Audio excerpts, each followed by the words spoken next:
ہماری رسمیں اور ہم ان رسموں نے ہماری محبت ختم کر دی۔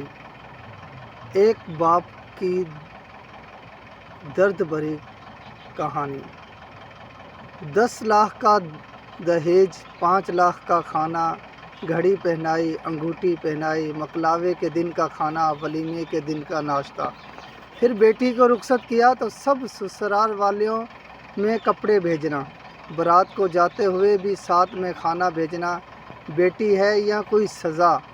یہ سب تب سے شروع ہو جاتا ہے جب منگنی آ کر دی جاتی ہے۔ کبھی نند آ رہی ہے، کبھی جیٹھانی آ رہی ہے، کبھی چاچی ساس آ رہی ہے، کبھی مامانی ساس آ رہی ہے۔ ٹولیاں بنا کے آتی ہیں اور بیٹی کی ماں ایک مصنوعی مسکراہٹ چہرے پہ سجائے سب کو اعلیٰ سے اعلیٰ کھانا پیش کرتی ہے اور سب کو اچھے طریقے سے ویلکم کرتی ہے۔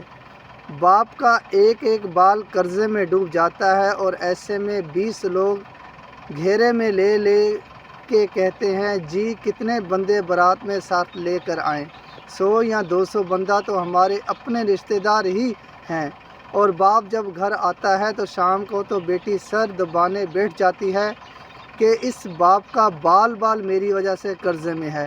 خدا کا واسطہ ہے آپ کو، خدارا ان ہندوؤں کی رسموں کو ختم کر دو تاکہ ہر باپ اپنی بیٹی کو عزت کے ساتھ رخصت کر سکے۔ بے شک دہیج ایک لعنت ہے۔